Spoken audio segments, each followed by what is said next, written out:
So verse 17 says, "And Yehovah spoke to Moshe, saying, And you shall make a basin of bronze with its stand, also of bronze, for washing, and you shall put it between the tent of meeting and the altar, and shall put water in it. And Aaron and his son shall wash from it their hands and their feet, when they go into the tent of meeting, or when they come near the altar to attend to burn an offering made by fire to Yehovah. They wash with water, lest they die. And they shall wash their hands and feet, lest they die, and it shall be a law forever to them, to him and his seed throughout their generations." So they had these things so they could wash and be clean when they came into the presence of Yehovah. Now, something that struck me as I was going through these verses, the things that are pleasing to Yehovah, the things that he surrounds himself with. You know, we saw a couple of weeks ago and last week about how his tabernacle is constructed. He's got all of these items in there, items made of bronze, copper, things of silver, things of gold, even wooden items, utensils. And they're all functional and they're all objects that have worth. And Yehovah in his house is surrounded by these things. And it put my mind on the track of things that are actually valuable in the world, things that have worth in the world, what has worth and what is worthless. Yehovah spoke to Moshe, saying, "Take for yourself," and again, look at these things, "choice spices." You want 500 shekels of liquid myrrh. This is a valuable thing. Half as much, 250 of sweet-smelling cinnamon, and 250 of sweet-smelling cane. So these were things that had a lot of value in the more ancient world. Things like spices, things like incenses, they all had value, and they were the things that people counted as valuable. 500 of cassia, according to the shekel of the set-apart place, and a hin of olive oil. So the things that Yehovah asks for offerings to him, he asks animals, which would have been very valuable, of course, at the time. Grain is another thing, which is a real tangible thing, which has value. Olive oil, he's asking cinnamon and myrrh and all of these things. Things that he asks are things that the people would have to bring to him that would have been really valuable to them. I'm going to look a little bit in the third part at that kind of relationship with Yehovah, and when he asks of you things that are of value to you, he asks you to give them to him. So I'll look at that concept in the third part. "You shall make from these a set-apart anointing oil, a compound blended, the work of a perfumer. It is a set-apart anointing oil."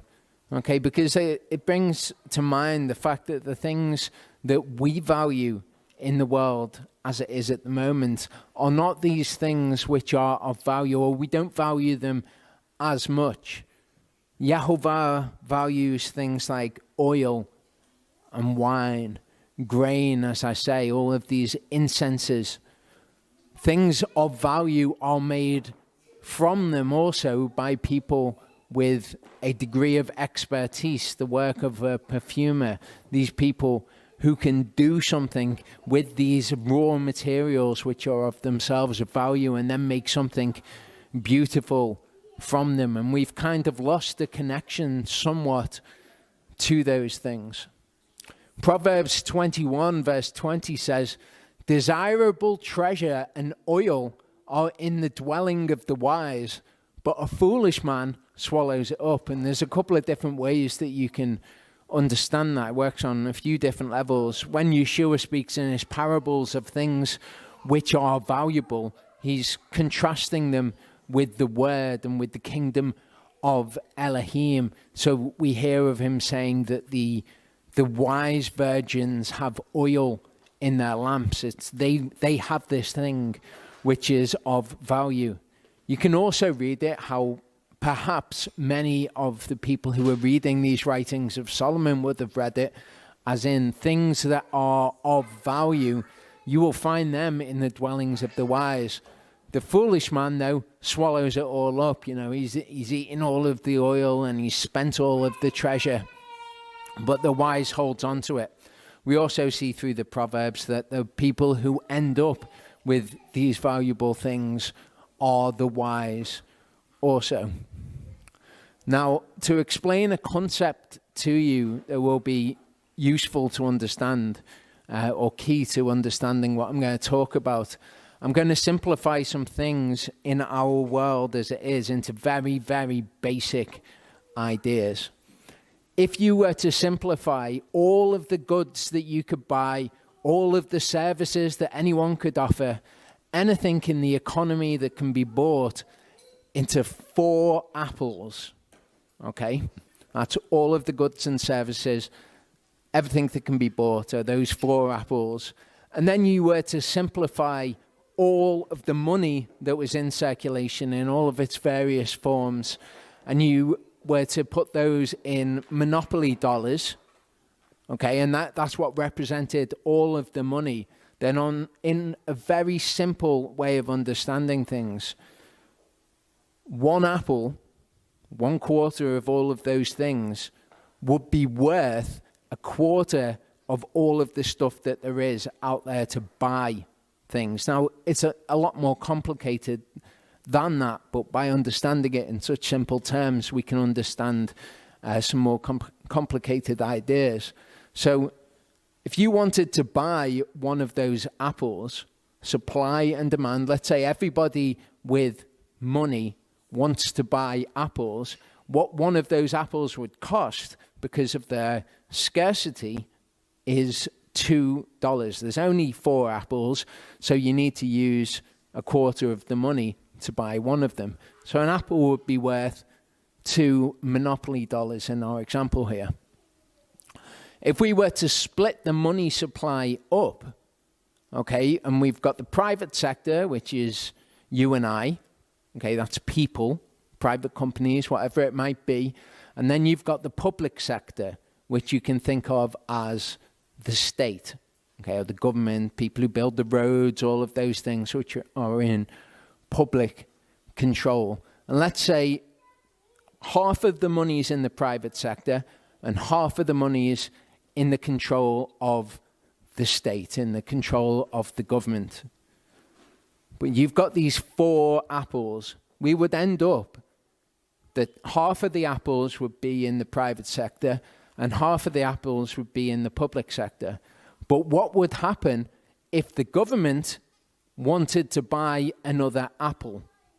Okay, what could the government do, or what could you do if you wanted to buy another apple, but there were only so many monopoly dollars and you only had control over so many of them? Well, you as a private individual would not be able to do anything. What the government can do, if the government has control of the issuance of bonds, okay, what a bond is the government will say, if you buy this bond from us, then we will give you as much money as you've bought it for, plus some additional money, and we'll give you it back however many years into the future. And the government can issue these bonds, and they can be bought by private individuals, by anyone who wants them.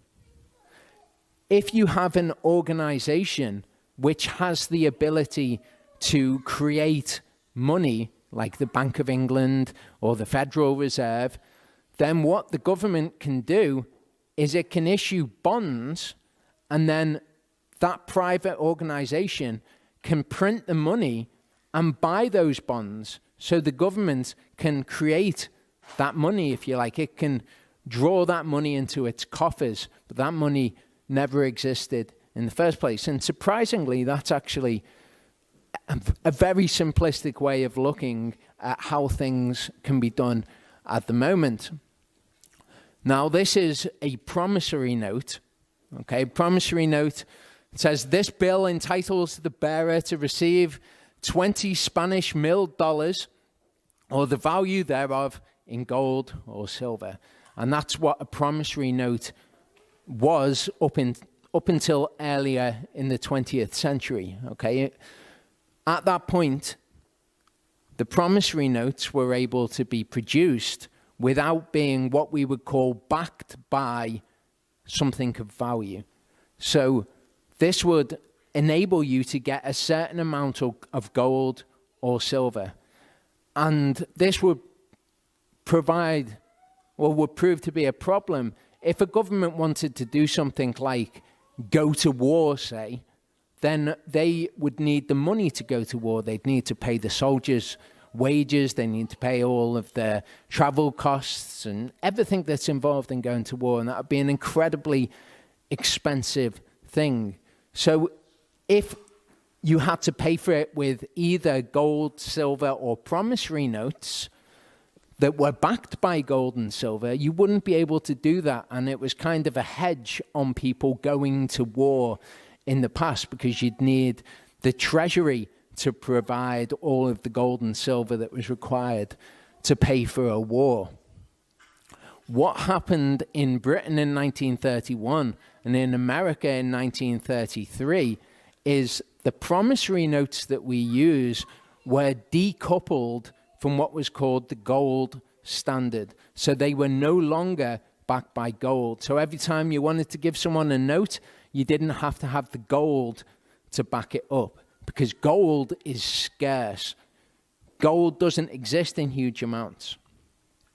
So what you do is you take the promissory note, and that then is in a currency, in pounds. I promise to pay you this many pounds, and people have a conception of how much that many pounds is worth, rather than this will entitle you to a certain amount of gold. See, carrying around gold and silver was cumbersome. Okay, you don't want to be carrying around gold and silver.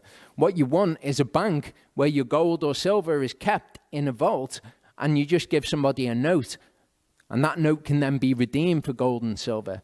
And that's a good system, because that money is based on something real. When you give someone a note, even though it's just a piece of paper, they can take it and get something which is real and which is valuable. And those are the things that we see Yehovah asking to be brought to him, things that actually have real value. If the government was to issue the bonds, offer them for sale, a private organization which had been given the force of law to print money, then printed twice as much money, okay, there's still only 4 apples available, or still all of the goods and services in the economy available. When that money is printed, okay, each one of those dollars has an assumed value in the hands of somebody that you give it to. Your economy's got 4 apples, $8. Everybody knows that an apple is worth $2. So when you print that money, you can get the equivalent of those goods. Right at the beginning, when you print the money, if you give somebody $2, people think, I know how much $2 is worth and what sort of goods and services I should give you in exchange for this. That's at the beginning. What happens, however, when you print money into an economy is that it filters down, and eventually everybody knows an apple is actually not worth $2 because there's more money available. Now, an apple is worth $4. Okay, and it's very, very simple explanation of it. It's obviously much more complicated than this, but this is just to understand a principle which we know as inflation. Now, I want you to look at this. This is a banknote, okay, and at the same time, have a look at this. I want you to hold these two things together.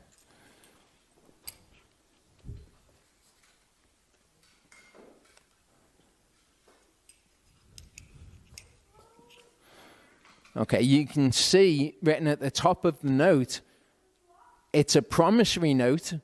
I promise to pay the bearer on demand the sum of £10, rather than pay the bearer on demand the equivalent value in silver. So if you look at those two things together, one of those things has real value. It's an actual valuable item. One of those things is a promise to give somebody a currency which can be created upon demand. So if the government has an expense that they want to pay for, one option that is available to them is we will print more money and pay for whatever the thing is that we need to pay for. We have a need to pay for this thing, we'll just print more money. But of course, in very simplistic terms, if you inflate the amount of money that there is, then eventually everything becomes worth less. At the beginning, when they print it, they can pay what they've printed and it's worth what they've printed, but eventually what they've printed becomes worth less than that. And that's a principle that we know of as inflation. Okay, so you can see here how the price of a cup of coffee, 1970, 25 cents. In 2019, $1.15. Okay, by the time we've got to 2021, maybe it's $1.80 or something like that. And that's what we call inflation. Inflation is actually a good thing in certain contexts. Because our population inflates, the amount of money that we need also needs to inflate. But it's a good thing if it's tied to gold and silver, because then you need to go to a gold and silver mine and mine the gold and silver out of the mine. And you get an inflating amount of gold slowly over time, like you would have an increasing number of people. So if the currency is tied to something, then inflation plays a good role. It's a lot more complicated than that. It has other benefits as well. But this is what we've seen. This is why the price of things has increased slowly over time. Here we've got a news article saying the Bank of England to print 150 billion to boost economy as outlook worsens.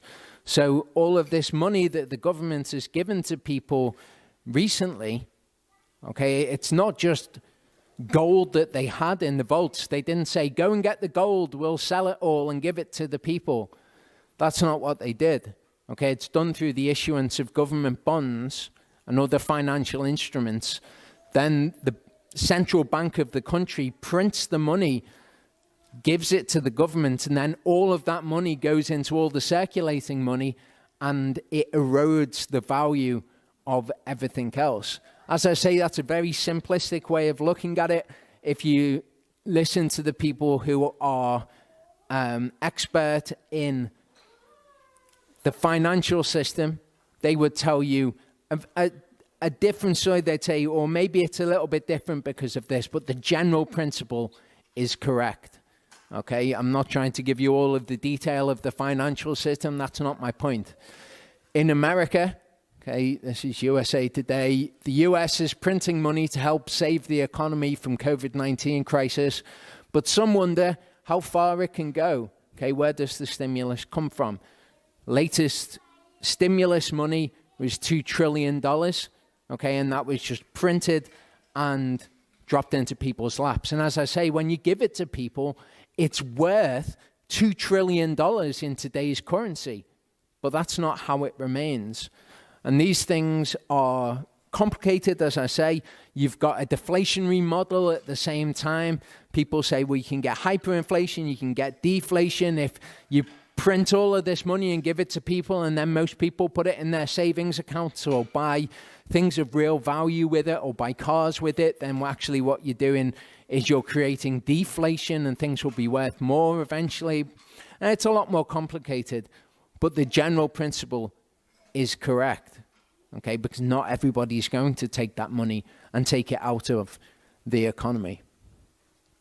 This is a picture from the 1920s from the Weimar Republic, which might not be a name that you recognize, but that's what Germany was called in round about the First World War in the 1920s. That Germany was called the Weimar Republic.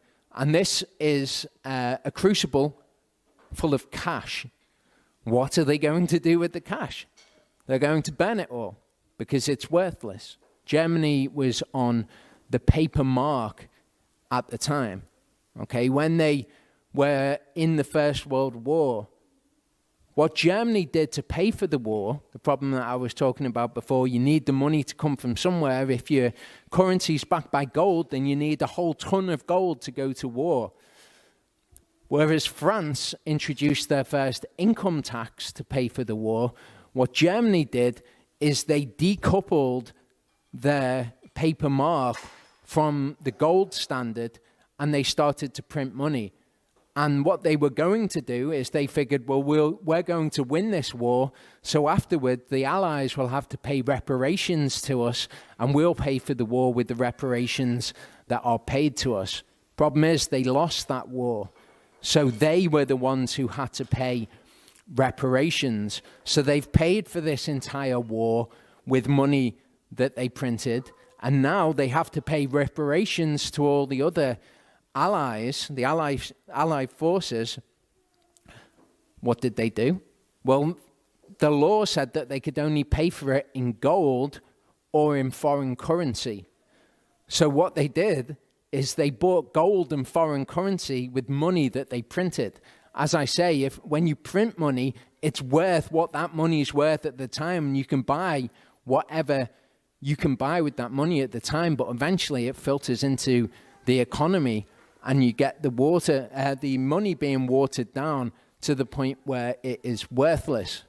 Okay, this is a picture of a man in the Weimar Republic in the 1920s buying cash by weight. Okay, the cash was so worthless, it wasn't worth the denomination of cash. It was, I'll buy 50 kilos of cash, please. Okay, this is a picture, I believe this is a picture that's actually from a film about the time that this was happening, but this is a picture of kids playing in the street with bundles of paper marks because it was worth so little that they played with it as building blocks. Here's a woman burning money to warm her house. Okay, this is how little this was worth. These are people who are, going to do their weekly shop with carts full of money because this is how much money you needed. And the situation got increasingly worse from 1921 to 1923. So maybe in 1921 you could go out and buy something with a cart full of money, but then by the time 1923 came around, everybody was burning money to keep their houses warm. People were wallpapering the walls with paper notes. This is a loaf of bread that's up for 460 million marks. This will have been around the end of 1921, 1922. By the end of 1923, the peak of this crisis, it was worth 200 billion marks for a loaf of bread. And we've seen similar things in Hungary and Zimbabwe. We're seeing something very similar to this in Venezuela at the moment, where currencies get hyperinflated and things just cost gradually more and more and more money. So that paper note, you see at the moment, that's worth what you can buy for £10. That's its value, whatever you can buy with it. But it has no set value. It's not like this note is worth a piece of gold. Whereas that piece of silver, that will not inflate. Okay, it could inflate if everybody mined all the silver out of all the mines simultaneously, but that doesn't happen. The thing that gives gold and silver value, because they're inherently worthless, if you take a piece of gold or a piece of silver, you think, well, what gives this any value? The thing that gives it value is the time and energy that somebody has taken to go and extract that from the earth. It's a very difficult process to mine gold or silver. So that's what actually gives it inherent value. Because if you want some of it, somebody needs to go and they need to mine, use all the explosives or whatever, all the trucks, all the rock crushers and all the things that you need to refine a piece of gold or a piece of silver into that thing. So that's what gives it inherent value. This is a picture, a modern day picture of one of the notes next to a modern day loaf of bread. That is 1,000 million or a billion marks. So that loaf of bread, if it was existing in 1923, would have cost you 200 of these billion mark notes. And the same can happen with our currency. That could happen with our currency. And if you're constantly printing money and putting it into the economy, which is what the Germans did or the Weimar Republicans did, that will be the outcome of that. In the end, there were 1.2 sextillion marks in circulation. So you've got, a trillion, a quadrillion, a pentillion, a sextillion. So it's quite a big number. That was their economy. That's how many there were in total. Okay, this is the price of gold in Reichsmarks from 1918, the end of the war, to 1924.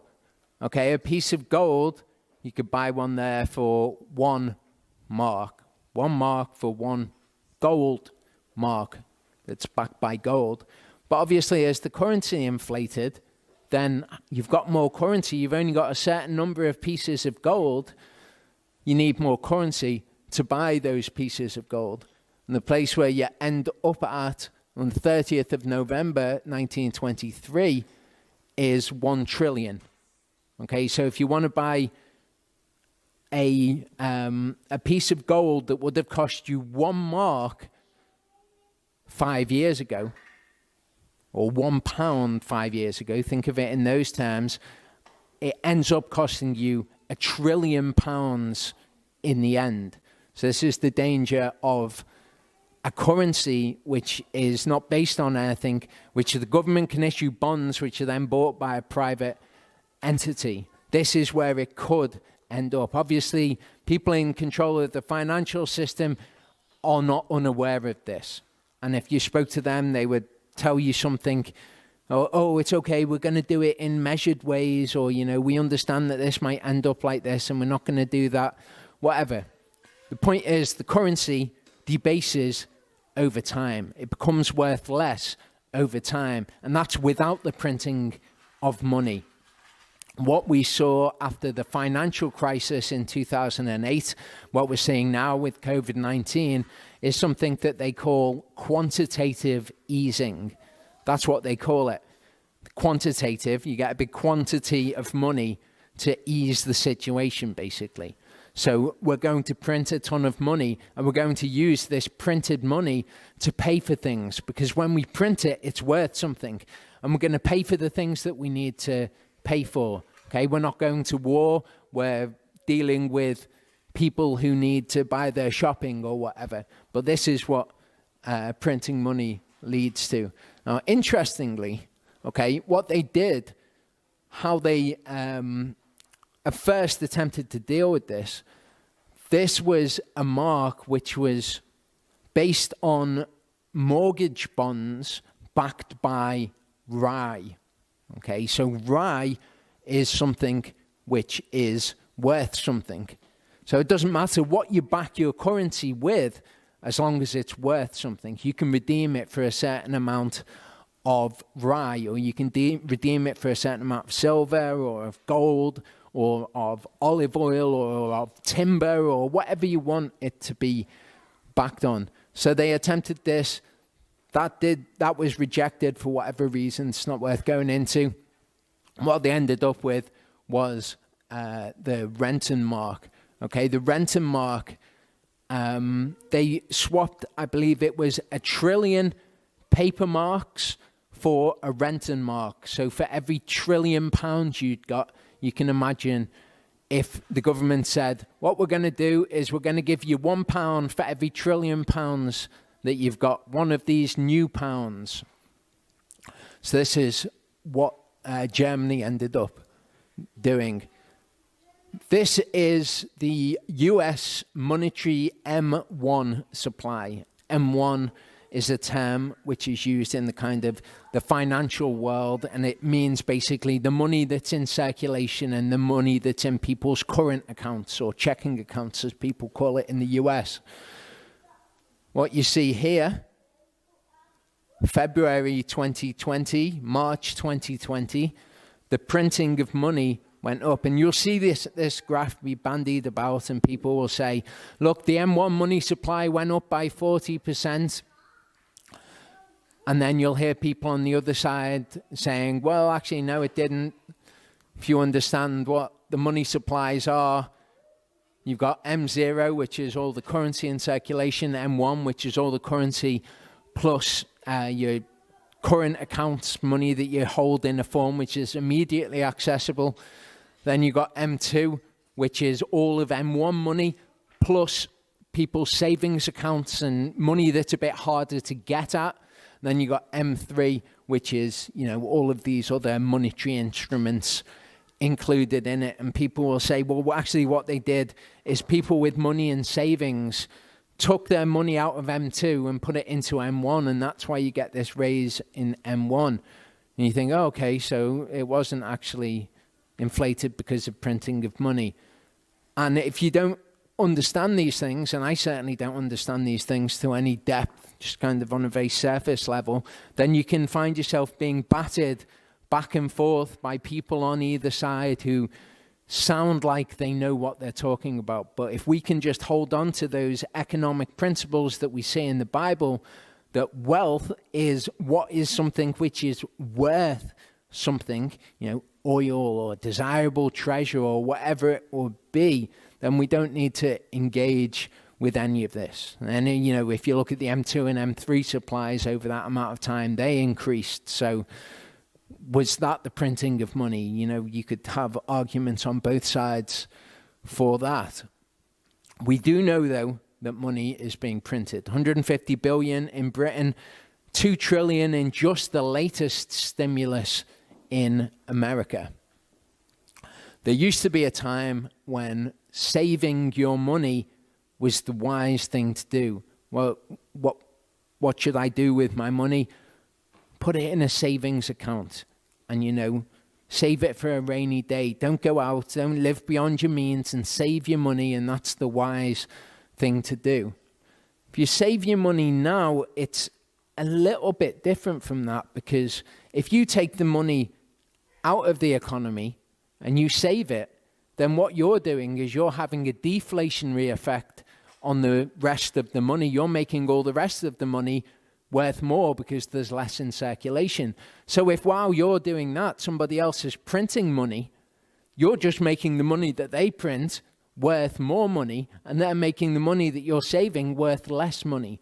We know at least that the rate of inflation, which the government reckons to be, or the financial industry reckons to be 2% a year, that if you save your money, it will be eroded by 2% a year, and that's at least 2% a year. That's not taking into account all of this printing of money.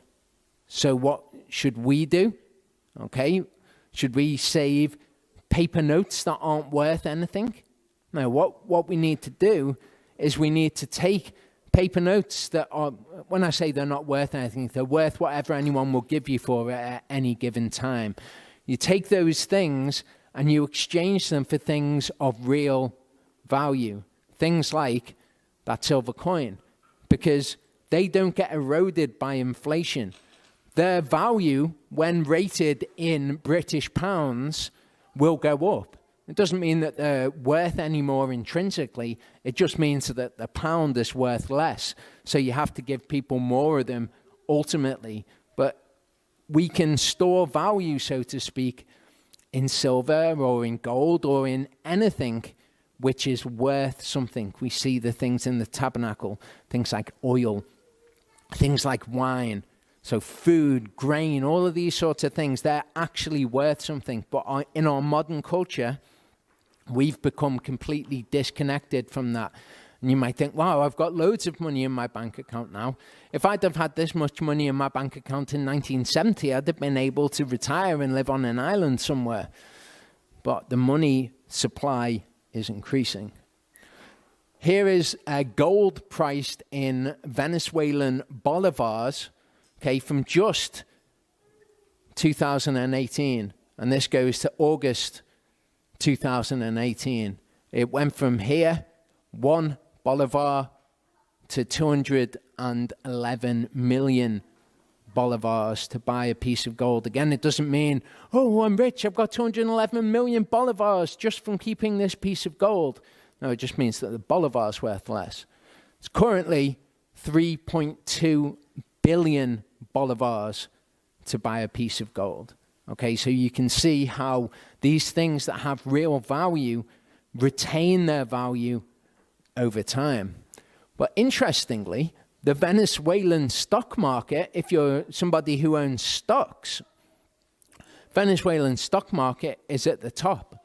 It's as high as it's ever been, which makes perfect sense because it's rated in Venezuelan bolivars. It doesn't mean that the stock market and your stocks have suddenly increased and you've become a stock genius. It just means that the money is being debased. So if people say, well, I've got my 401ks or I've got my stock investments for retirement, the stock market may well look like it's going up, but that's nothing of any real value. If you're rating it in something which has got no value or decreasing value, you're always going to think that you've got more when in fact you've got less. So what's the thing that we're to do? This is all very confusing. Is it inflationary or is it actually going to be a deflationary effect? And if we have a deflationary collapse, is this going to happen? And if you listen to this person, they say this. And if you listen to that person, they say that. None of that is important at all. That's not what we need to reckon with. What we need to reckon with is not the modern thinking of what is wealth? Is it having loads of money in my bank account? I can pull out loads of £50 notes. Or is it something of real value? And since we've seen that the money that we have can be inflated with the government's permission, if you like, we know that it's not honest money. It's not something that is based on anything that is honest or anything that is real. So when we're looking to store value in anything, what would be better for us to do, rather than saving up a load of £20 notes or whatever, is to just purchase things which have real value that we use, because that's honest money.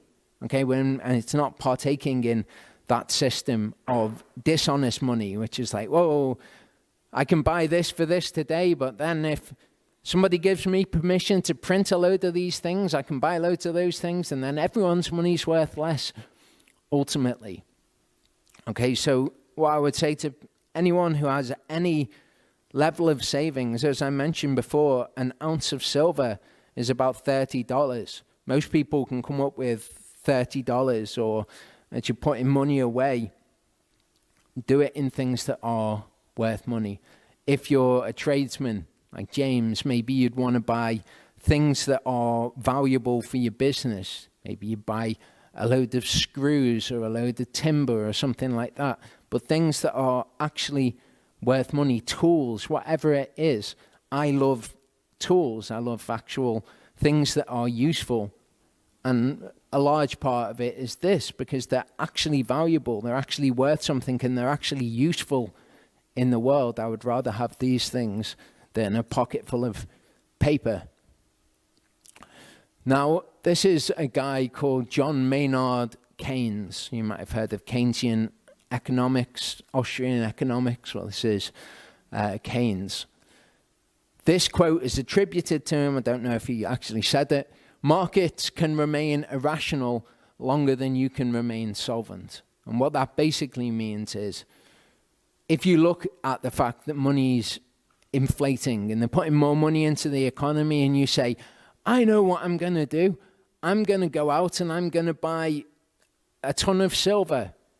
And then what's going to happen is the money's going to inflate, and then the money's not going to be worth anything. And my silver, I can sell it for $100 billion pounds or whatever.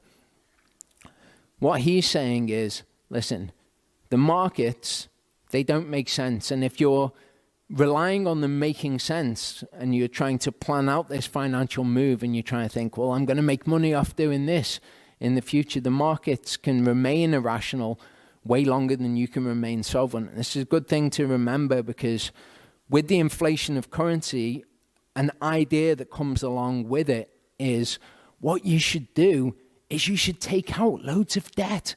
You should buy a house, because if you buy a house for £200,000 and then in 5 years, £200,000 isn't worth anything and you can get £200,000 for selling a loaf of bread, then buy a house and sell a loaf of bread in 5 years and then you get your house for free, which is obviously inherently dishonest anyway. But I'd say that this is a principle to bear in mind. We don't need to be thinking in terms of, oh, I'm going to plan this investment out and then this is going to be worth loads more or anything like that. Just need to be thinking in terms of, this paper money is not worth anything. This is worth something. This is inherently dishonest. This is inherently honest. Best advice to anybody is to get out of debt. Don't be thinking, oh, well, it's all going to inflate soon. The Bible doesn't say that it is something that we cannot do to go into debt. It doesn't forbid going into debt. But what it does is it speaks of it in pejorative terms. It speaks badly of it. Proverbs 22 verse 7 says, the rich rules over the poor and the borrower is servant to the lender. And the Bible's full of verses about debt, being in debt. So, biblically speaking, what God recommends you do with your money is get out of debt. Don't be in debt. Own things that are worth something. Okay? All this idea of paper money and all of that, there's never anything to do with anything that Yehovah says is of any value. And we don't need to be looking for investment strategies of man. We need to be looking to what Yehovah says is good. Buying things that are worth something, copper, oil, steel, gold, silver, corn, all of those things are actually worth something. You think money is worth something, and the only reason you think that is because you can buy things that are actually worth something with it. But that money itself isn't worth anything more than what you can get for it. Houses are worth something. Houses are worth having. If you've got a house, that's a great way to save your money. Okay, something tangible, something real. A house is always going to be worth a house. A house might be worth what you buy it for today. It might be worth 50 times as much or 50 times as little in the future, but that doesn't matter. That's just kind of economic games. What it's worth, and it's always worth to you, is one house. If you think, well, buying silver, $30, although it's not loads, it's not nothing either, you can always buy copper.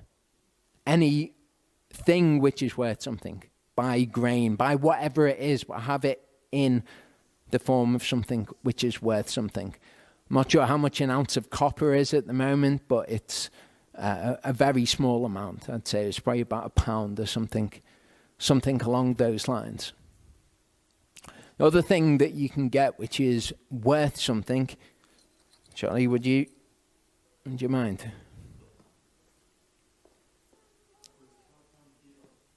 Sorry? James says copper is £12 a kilo.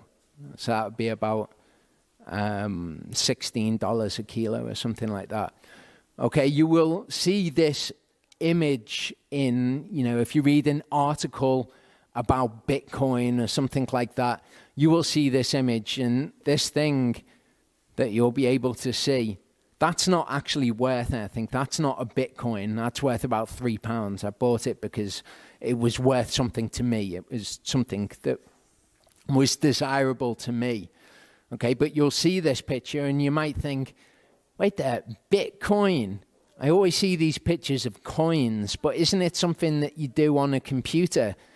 I'm just confused. What is Bitcoin? Now, Bitcoin is something which is worth something for the same reason that silver or gold is worth something. Because in order to get a Bitcoin, you need to mine it. And and I'll explain this, in order to mine a Bitcoin, you have to put a load of money, like a seriously large amount of money into electricity. And then you have to have the skills, the programming skills to be able to get the hardware and make all of it work and mine Bitcoin. And it's people's expertise and it's time and it's energy, which is represented by a Bitcoin. That's why it is worth something. When you mine a Bitcoin, basically what you're doing is you're using a very powerful computer to solve a mathematical equation, a very hard equation. And the thing that gives it value, as I say, is the time and the energy that goes into it.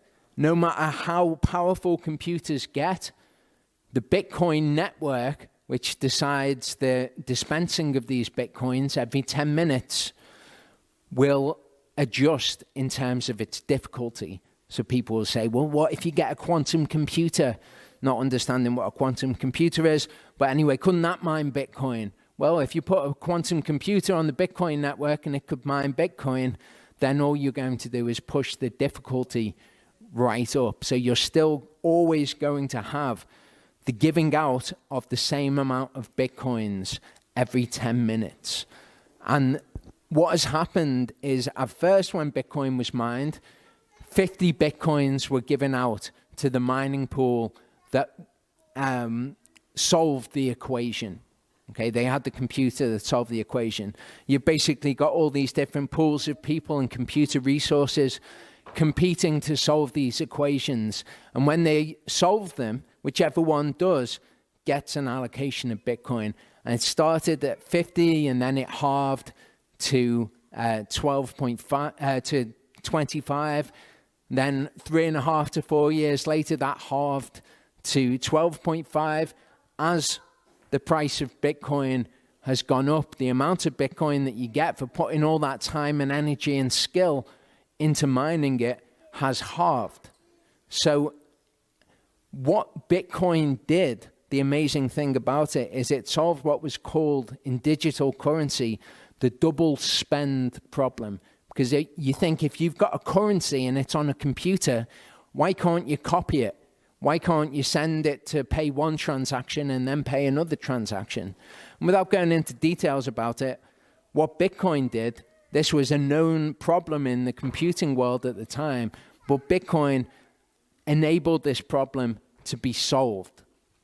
And it's done by transactions being verified by miners. And it's all very complicated and it's not very important. All you need to know is that the number of these Bitcoins, which is produced every 10 minutes, has diminished every 3.5 to 4 years, which is why we've seen these market cycles go in big spikes. And then about 3.5, 4 years later, you have another halving of the amount of Bitcoins that are produced. And because of supply and demand, that sends the price right up. So we went from $1,000 to $20,000, from $20,000 to it's about $50,000 right now.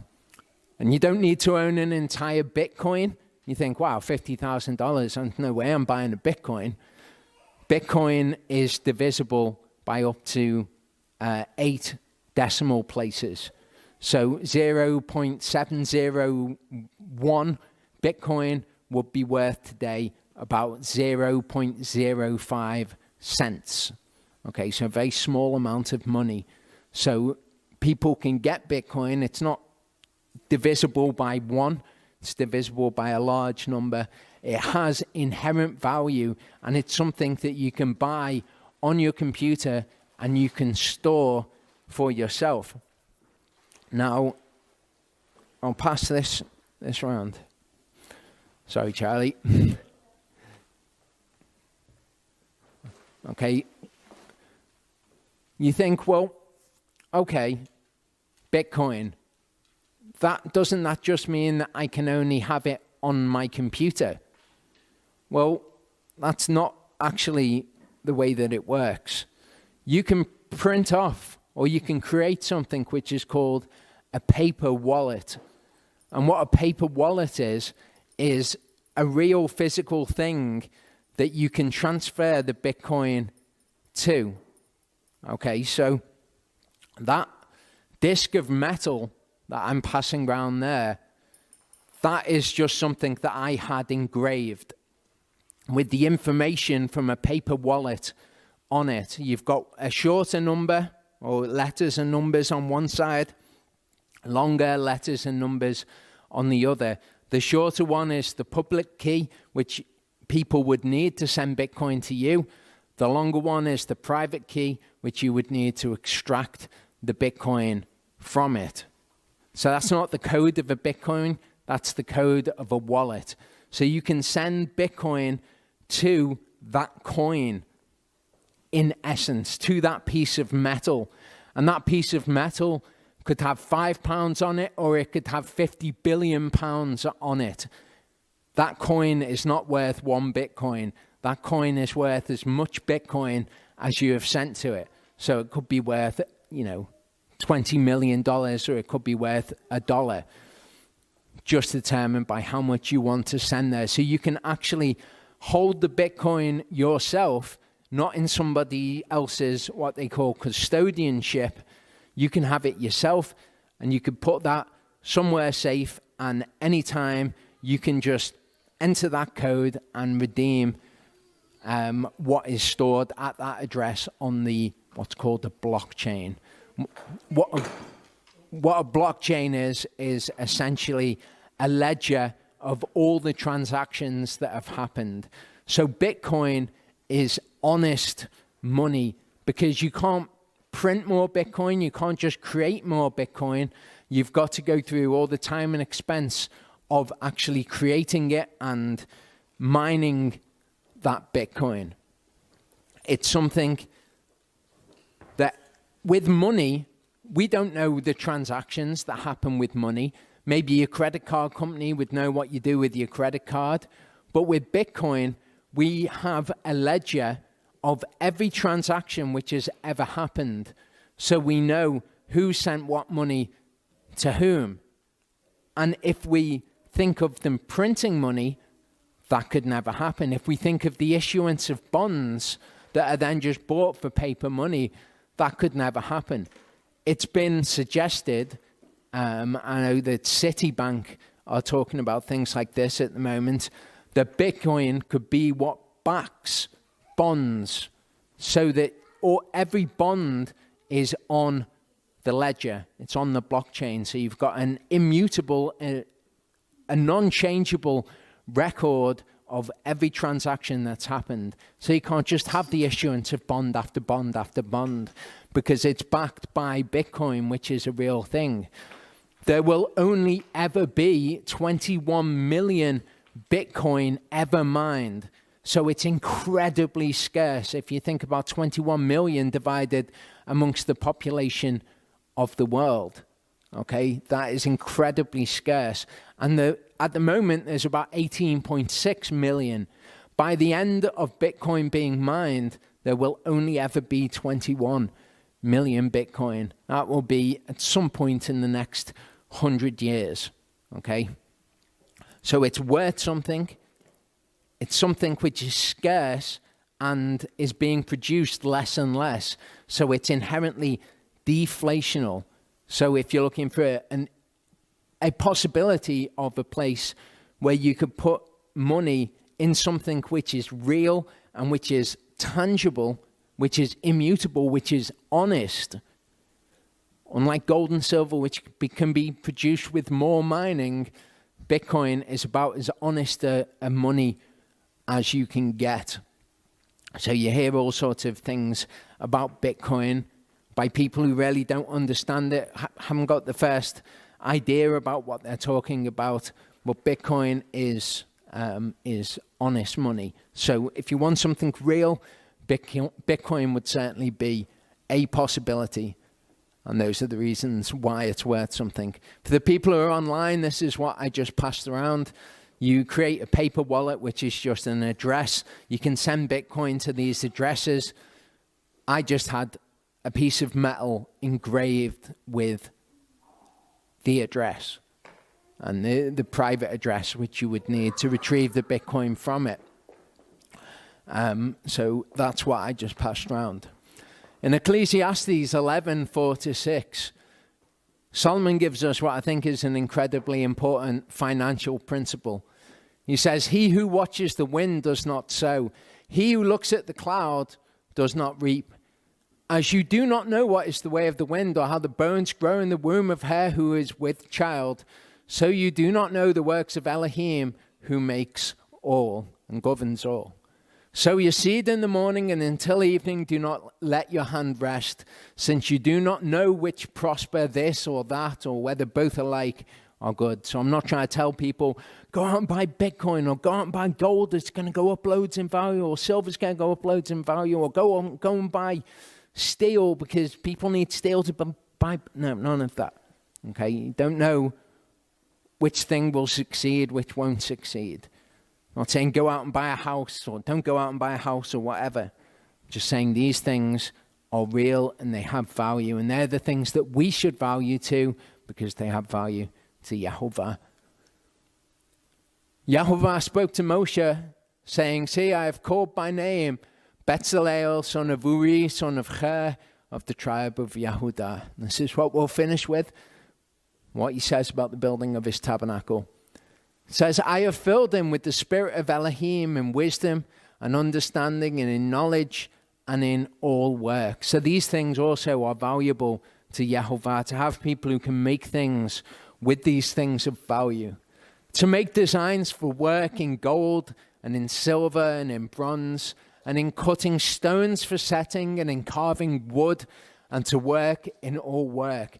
And I have appointed with him Aholiab, son of Achismach, of the tribe of Dan. And I've put wisdom in the heart of everyone who is wise of heart, and they shall make all that I have commanded you: the tent of meeting, the ark of the witness, the lid of atonement that is on it, and the utensils of the tent, and the table and its utensils, and the clean gold lampstand with all its utensils, and the altar of incense, and the altar of burnt offering with all its utensils, and the basin and its stand, and the woven garments, and the set-apart garments for Aaron the priest, and the garments of his sons for serving as priests, and the anointing oil and the sweet incense for the set-apart place, according to all that I have commanded you, they are to do. Okay, what we'll do is we'll take a break at this point, and we'll come back. How long shall we take as a break? Okay. 25 past. Okay, we'll take a break for 15 minutes, and we'll come back. But Yehovah, he gives these things. These are the things he values, the skills that he gives to people to make things of worth from these things. So someone like James would be highly regarded by Yehovah, somebody who has the expertise and skill to take these real world things, wood and steel and whatever else it is, and create something which is better than the sum of its parts from it. But the sum of its parts are valuable too.